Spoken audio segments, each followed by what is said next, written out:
ദൈവജനത്തിന് മേൽ തലമുറ വംശം പാരമ്പര്യം വന്ന് ഭവിച്ചുകൊണ്ടിരിക്കുന്ന അനർത്ഥങ്ങളുടെ കെട്ടുകൾ അടിക്കാൻ അവിടെ നൽകിയ പൗരോഹിത്യത്തെ ഓർത്ത് കർത്താവ് നന്ദി പറഞ്ഞ് മഹത്വപ്പെടുത്തുന്നു. ദൈവമേ, ഇതിനു മുമ്പ് ഇതുപോലെ ശുശ്രൂഷ ചെയ്ത് കഴിഞ്ഞപ്പോൾ ദൈവജനം വിടുതൽ പ്രാപിച്ച ആയിരക്കണക്കിന് സാക്ഷ്യങ്ങൾ ഓർത്ത് കർത്താവിനെ മഹത്വപ്പെടുത്തുകയാണ്. ഓ കർത്താവായ ദൈവമേ, ഇപ്പോൾ പ്രാർത്ഥിക്കുകയാണ് കർത്താവെ. ഓരോ രോഗികൾക്ക് വേണ്ടി ഇപ്പോൾ പ്രാർത്ഥിക്കുകയാണ് കർത്താവെ. കിടക്കയിൽ കടന്നുകൊണ്ട് ഈ ശുശ്രൂഷ സംബന്ധിക്കുന്ന ഓരോരുത്തരെ മനസ്സിൽ കണ്ട് ആശീർവദിക്കുകയാണ്. ഓ കർത്താവായ ദൈവമേ, ട്രീറ്റ്മെന്റിൽ ആയിരിക്കുന്നവരെ മനസ്സിൽ ഓർത്ത് പ്രാർത്ഥിക്കുകയാണ്. ഓ പ്രിയപ്പെട്ട ദൈവവൈദ്യലേ, വിശ്വാസത്തോടെയുള്ള പ്രാർത്ഥന രോഗിയെ സുഖപ്പെടുത്തും എന്ന വചനം നീ വിശ്വസിക്കുക. ലൂക്ക 6:19 അവിടുന്ന് ശക്തി പുറപ്പെട്ട് അനേകരെ സുഖപ്പെടുത്തി. ഈ വചനം നീ ഇപ്പോൾ വിശ്വസിക്കുക. നിങ്ങൾ രോഗികളാകുമ്പോൾ സഭയിൽ പരസ്പരം പാപങ്ങൾ ഏറ്റുപറയുകയും സഭയിലെ ശ്രേഷ്ഠന്മാർ തൈലം പൂശി പ്രാർത്ഥിക്കുകയും ചെയ്യുമ്പോൾ നീ സൗഖ്യം പ്രാപിക്കും. ഈ വചനം ഇപ്പോൾ നീ വിശ്വസിക്കുക. അവിടുന്ന് വചനമയച്ച് വിനാശത്തിൽ വിടുവിച്ചു. ഈ വചനം ഇപ്പോൾ വിശ്വസിക്കുക. നിങ്ങൾ കഠിനമായ രോഗപീഠ അനുഭവിക്കുന്നവര് ഇപ്പോൾ നിങ്ങളുടെ വലതുകര നിങ്ങളുടെ ശരീരത്തിൽ രോഗമുള്ള ഭാഗത്തേക്ക് വെച്ച് വിശ്വാസത്തോടെ ഇപ്പോൾ പ്രാർത്ഥിക്കുക. ദൈവശക്തി വ്യാപരിക്കുന്നു.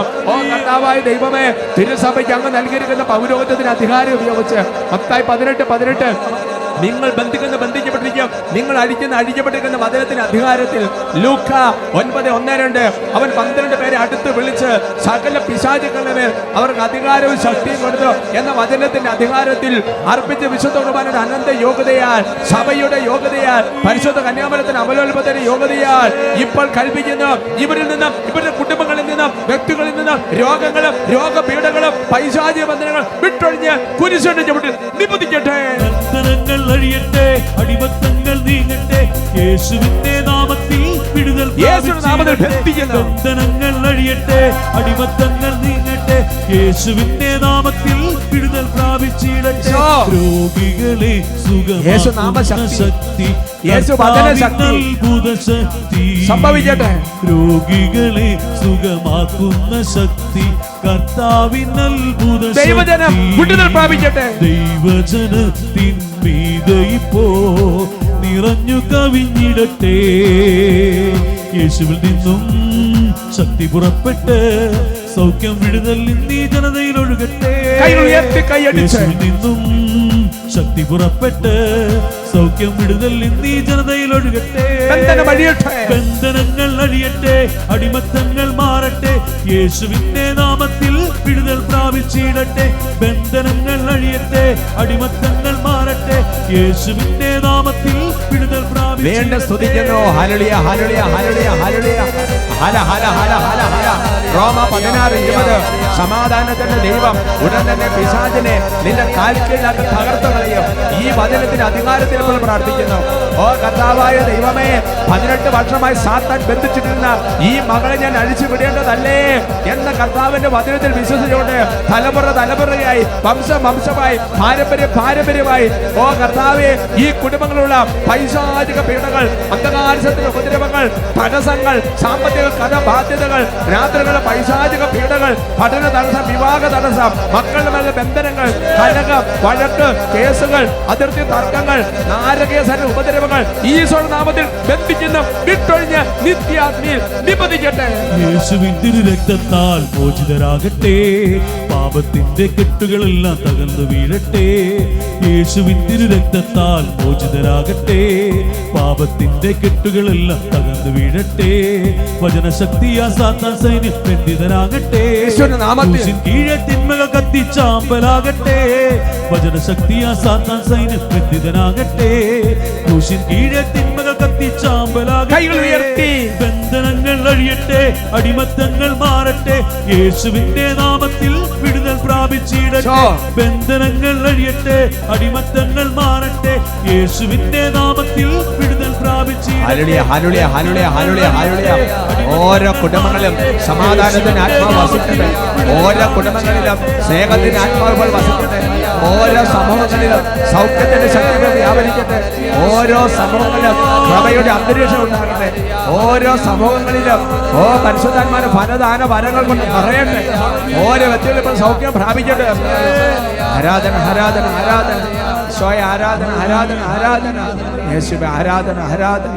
സ്വയ ആരാധന, ആരാധന, സ്വയ ആരാധന, സ്വയ ആരാധന, സ്വയ ആരാധന, സ്വയ ആരാധന. പരിശുദ്ധ അമ്മേ മാതാവേ, ഓരോ രോഗികൾക്ക് വേണ്ടി അമ്മ പ്രാർത്ഥിക്കണമേ. പൈശാചിക പേടിൽ കുട്ടിയും കിടക്കുന്ന ഓരോ കുടുംബങ്ങൾക്ക് വേണ്ടി അമ്മ പ്രാർത്ഥിക്കണമേ. തുറന്നുള്ള വചന ശുശ്രൂഷയ്ക്ക് വേണ്ടി അമ്മ മുട്ടിപ്പായി പ്രാർത്ഥിക്കണമേ. നമുക്ക് പ്രാർത്ഥിക്കാം. നന്മ നിറഞ്ഞ മറിയമേ സ്വസ്തി, കർത്താവ് അങ്ങയോട് കൂടെ സ്ത്രീകളിൽ അങ്ങ് അനുഗ്രഹിക്കപ്പെട്ടവളാവും. അങ്ങയുടെ ഉദരത്തിന് ഫലമായി ഈശോ അനുഗ്രഹിക്കപ്പെട്ടവനാവും. പരിശുദ്ധ മറിയമേ തമ്പുരാൻ്റെ അമ്മേ, പാപികളായ ഞങ്ങൾക്ക് വേണ്ടി ഇപ്പോഴും ഞങ്ങളുടെ മരണസമയത്തും തമ്പുരാനോട് അപേക്ഷിച്ചു കൊള്ളണമേ. ആമേൻ. Praise the lord. Praise the Lord. ഹല്ലേലൂയ. Hallelujah. നമുക്കിരിക്കാം. ഇന്ന് നമ്മൾ ചിന്തിക്കുന്ന വിഷയം വ്യർത്ഥ സംഭാഷണം അപകടകരമാണ്. സന്തോഷത്തോടെ പറയാം ഹല്ലേലൂയ. Hallelujah. പ്രിയമുള്ള സഹോദരങ്ങളെ, നമ്മുടെ ജീവിതത്തിൽ അപകടകരമല്ല എന്ന് നമ്മൾ ചിന്തിച്ചുകൊണ്ടിരിക്കുന്ന പലതും ഒരു സമയം കഴിയുമ്പോൾ അപകടകരമാണ് എന്ന് നമുക്ക് മനസ്സിലായി തുടങ്ങും. ബൈബിളിൽ പഴയ നിയമത്തിൽ പുതിയ നിയമത്തിൽ ഒരുപാട് സ്ഥലത്ത് നമ്മൾ വലിയ കുഴപ്പമില്ല എന്ന് വിചാരിച്ചുകൊണ്ടിരിക്കുന്ന വ്യർത്ഥ ഭാഷണം നല്ലതല്ല എന്ന് സൂചന തരുന്നുണ്ട്. വ്യർത്ഥ സംഭാഷണം അല്ലേ? വെറുതെ ഇങ്ങനെ ഓരോരോ കാര്യങ്ങൾ പറയുക. യേശയ്യാ പ്രവചനത്തിൽ 58 അധ്യായത്തിൽ 13 തിരുവചനം, book of Isaiah chapter 58 verse 13, ശാപത്തിനെ ചവിട്ടി മെതിക്കുന്നതിൽ നിന്നും എൻ്റെ വിശുദ്ധ ദിവസത്തിൽ നിന്റെ ഇഷ്ടം അനുവർത്തിക്കുന്നതിൽ നിന്ന് നീ പിന്തിരിയുക. ശാപത്തിന് സന്തോഷദായകവും കർത്താവിൻ്റെ വിശുദ്ധ ദിനത്തെ ബഹുമാന്യവുമായി കണക്കാക്കുക. നിന്റെ സ്വന്തം വഴിയിലൂടെ നടക്കാതെയും നിന്റെ താല്പര്യങ്ങൾ അന്വേഷിക്കാതെയും വ്യർത്ഥ ഭാഷണത്തിൽ ഏർപ്പെടാതെയും അതിനെ ആദരിക്കുക. ഉച്ചത്തിൽ പറയാം ഹല്ലേലൂയ. Hallelujah.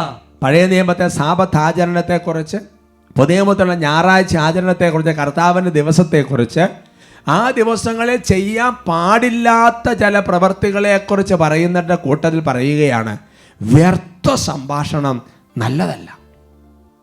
വ്യർത്ഥ സംഭാഷണം നല്ലതല്ല. എൻ്റെ പ്രിയപ്പെട്ട സഹോദരങ്ങളെ, കർത്താവ് നല്ലതല്ല എന്ന് സൂചന നൽകിയിട്ടുണ്ടെങ്കിൽ അതിനകത്ത് എന്തെങ്കിലും ഒരു അപകടമുണ്ടെന്ന് നമ്മൾ മനസ്സിലാക്കണം.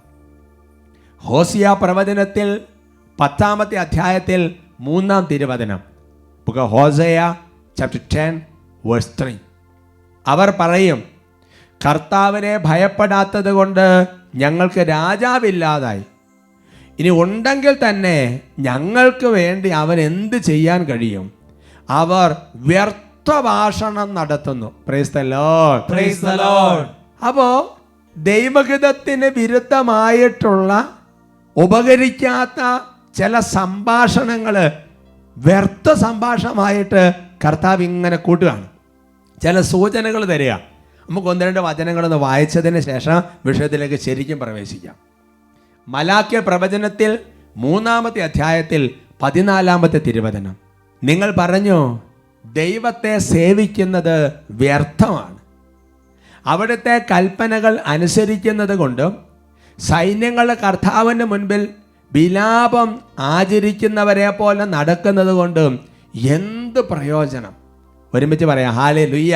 Hallelujah. വ്യർത്ഥ സംഭാഷണത്തിൻ്റെ ചില രീതികൾ ഇങ്ങനെ തെളിഞ്ഞ് വരിക. ചില മനുഷ്യർ വരും, ഓ ഈ പള്ളിയിൽ പോയിട്ട് എന്നാ കാര്യം, കുറേ പ്രാർത്ഥിച്ചിട്ട് എന്നാ കാര്യം, എന്നാ വെറുതെ ഓരോന്നൊക്കെ ഇങ്ങനെയൊക്കെ പറഞ്ഞുകൊണ്ടിരിക്കുക. എൻ്റെ പ്രിയപ്പെട്ട സഹോദരങ്ങൾ, ഇതൊരു അഭിപ്രായം പറച്ചിലായിട്ട് നമുക്ക് തോന്നും, കുഴപ്പമില്ലാത്ത സംഗതിയായിട്ട് തോന്നും. പക്ഷേ ദൈവസന്നിധിയിൽ ഇതെല്ലാം വളരെ സീരിയസ് ആയിട്ട് എടുക്കുന്ന ഒരു സംഗതിയാണ്.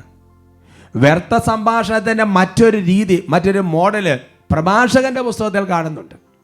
പ്രഭാഷകന്റെ പുസ്തകത്തിൽ 19 അധ്യായത്തിൽ അതിൻ്റെ 6 തിരുവചനം അവിടെ വെളിപ്പെടുത്തുകയാണ്, വ്യർത്ഥ ഭാഷണത്തെ വെറുക്കുന്നവൻ തിന്മയിൽ നിന്ന് ഒഴിഞ്ഞിരിക്കും. ഒരുമിച്ച് പറയാം ഹല്ലേലൂയ. ഹല്ലേലൂയ.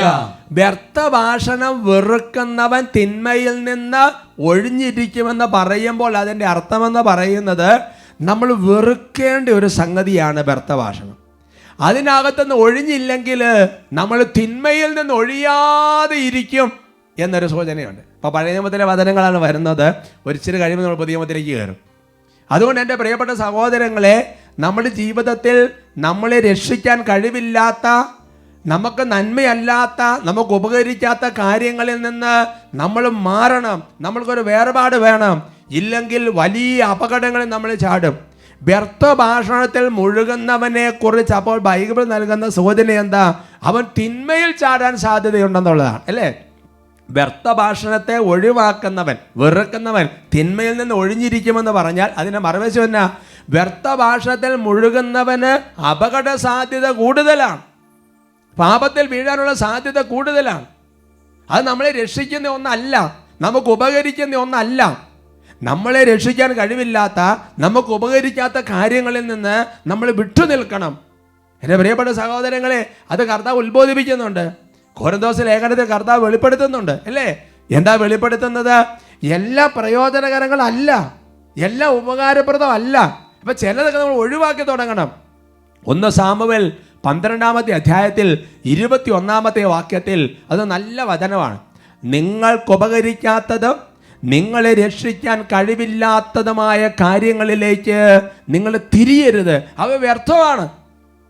അപ്പം നമ്മളൊരു സംഭാഷണം കേൾക്കുമ്പോൾ, നമ്മളൊരു സംഭാഷണം നടത്തുമ്പോൾ നമ്മൾ ചിന്തിക്കേണ്ട ഒരു കാര്യമെന്ന് പറയുന്നത്, ഇതിനകത്ത് എന്തെങ്കിലും ഒരു ഉപകാരം ഉണ്ടാകുന്നുണ്ടോ? നമ്മുടെ രക്ഷയ്ക്ക് ഉപകരിക്കുന്നതാണോ? കേട്ടുകൊണ്ടിരിക്കുന്ന വ്യക്തി രക്ഷയ്ക്ക് ഉപകരിക്കുന്നതാണോ?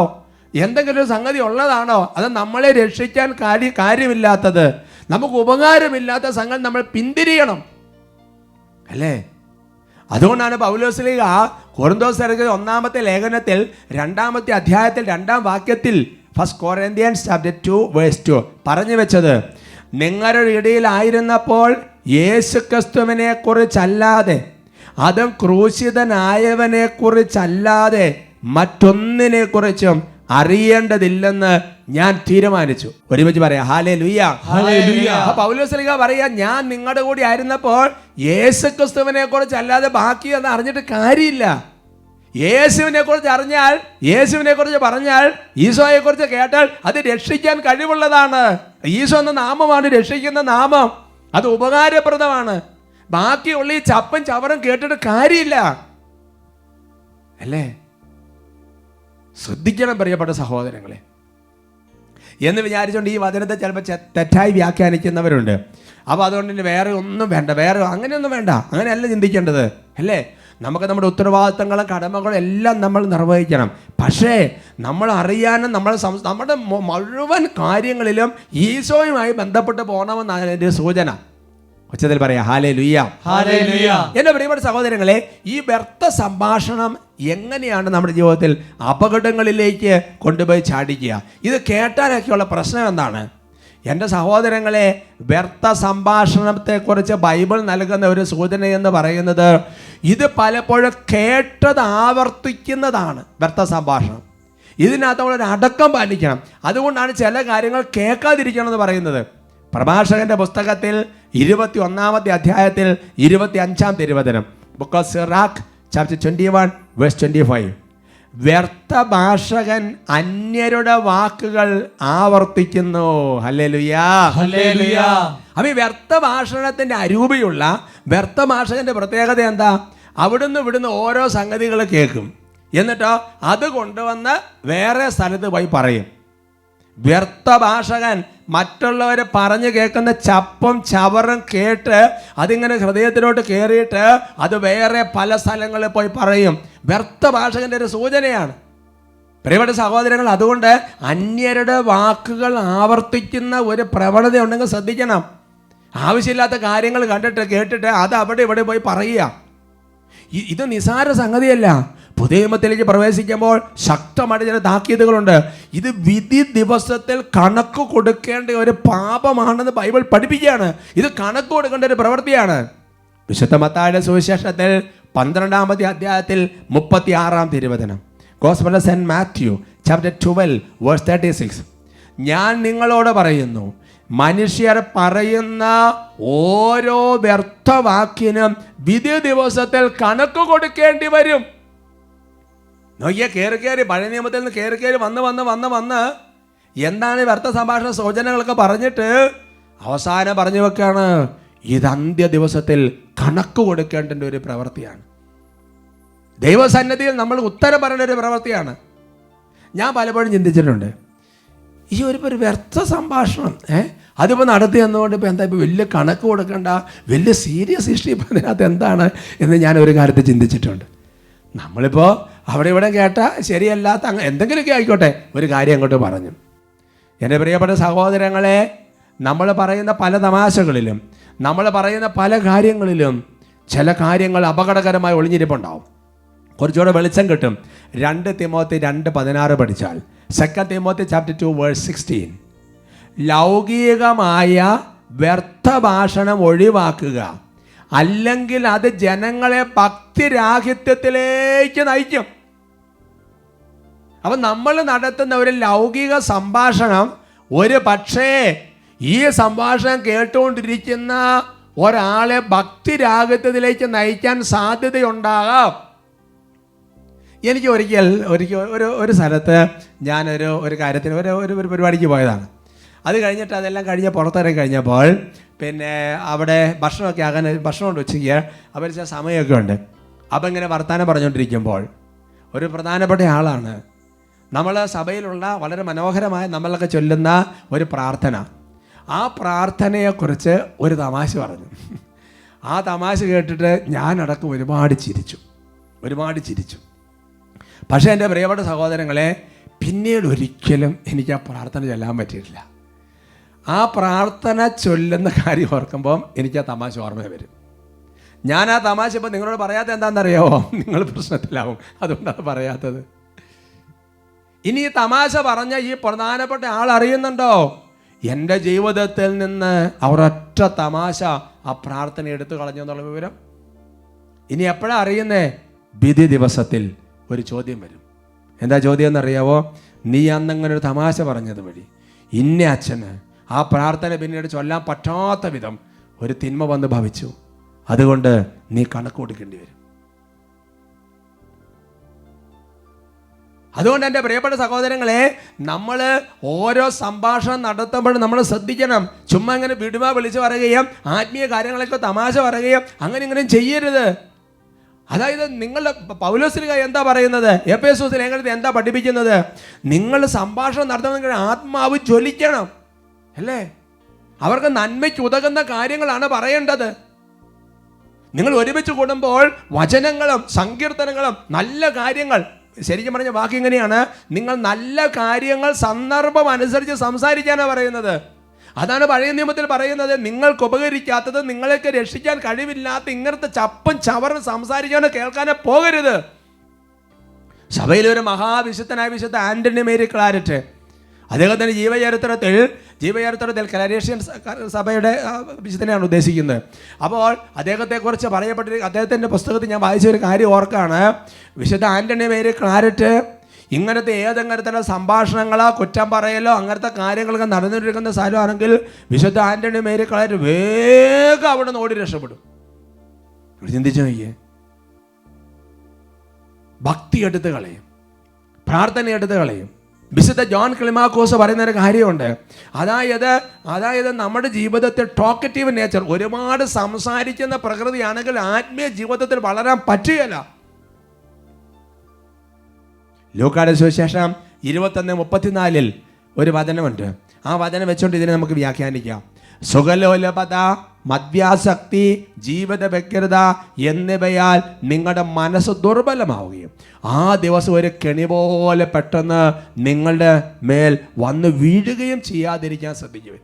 അപ്പോൾ സുഖലോലപത, മദ്യാസക്തി, ജീവിത വ്യഗ്രത എന്നിവയാൽ നമ്മുടെ മനസ്സിൻ്റെ ശക്തി കുറയും എന്ന് പറയുന്നത് പോലെ തന്നെ വ്യർത്ഥ ഭാഷണം വഴി നിന്റെ ഭക്തി നഷ്ടപ്പെടും, നിന്റെ വിശ്വാസം നഷ്ടപ്പെട്ടു പോകും. മനസ്സിലായോ? അതുകൊണ്ട് തിമോത്തിയോസിനോട് പൗലോസ്ലീഹ പറയാ, നീ നന്നായിട്ട് സൂക്ഷിക്കണം, സൂക്ഷിച്ചില്ലത് പോകും. സംഭാഷണത്തിന് നല്ല ശ്രദ്ധ വേണം. 1 തിമോത്തി 6:20 ഫസ്റ്റ് തിമോത്തി ചാപ്റ്റർ 6:20 അല്ലയോ തിമോത്തിയോസേ, നിന്നെ ഭരമേൽപ്പിച്ചിട്ടുള്ളത് നീ കാത്തു സൂക്ഷിക്കണം. അധാർമികമായ വ്യർത്ഥ ഭാഷണത്തിൽ നിന്നും വിജ്ഞാനാഭാസത്തിന്റെ വൈരുദ്ധ്യങ്ങളിൽ നിന്നും ഒഴിഞ്ഞു മാറുക. അപ്പൊ നോക്കിയേ, നമ്മുടെ വിശ്വാസം ഇത് എടുത്തു കളയാം. ചെറിയൊരു കുരുവ്, ചെറിയൊരു തടിപ്പ് പോലെ ശരീരത്തിൽ വന്ന് ശ്രദ്ധിച്ചില്ല പോട്ടെ സാരോ, അവസാനമാണ് വലിയൊരു രോഗമാണ് തിരിച്ചറിഞ്ഞത് എന്ന് പറയുന്നത് പോലെ തന്നെയാണ് ഒരു സുഖലോലുപത, ഒരു മദ്യാസക്തി, ഒരു ജീവിതം നാച്ചുറൽ അല്ലേ. അവസാനം എന്താ സംഭവിക്കുന്നത്? മനസ്സ് ദുർബലമായി ഒരു കെണി വന്നുവിടും എന്ന് പറയുന്ന പോലെയാണ് വ്യർത്ഥ സംഭാഷണം. ഭക്തി കുറയ്ക്കും, വിശ്വാസം എടുത്ത് കളയും. അതുകൊണ്ട് സൂക്ഷിക്കാൻ പറഞ്ഞിരിക്കുകയാണ് തിമോത്തിയോസിനോട്. അതുകൊണ്ട് എൻ്റെ പ്രിയപ്പെട്ട സഹോദരങ്ങളെ, ഓരോ സംഭാഷണം നമ്മൾ നടത്തുമ്പോഴും ഓരോ സംഭാഷണം കേൾക്കുമ്പോഴും ഇത് മനസ്സിൽ ഓർക്കണം. ഇത് നമുക്ക് രക്ഷയ്ക്ക് ഉപകരിക്കുമോ? നിങ്ങൾ രക്ഷിക്കാൻ കഴിയില്ലാത്തതും ഉപകരിക്കാത്തതുമായ കാര്യങ്ങളിലേക്ക് നിങ്ങൾ തിരിയരുത്. അത് വ്യർത്ഥമാണ്. കർത്താവ് അനുഗ്രഹിക്കട്ടെ.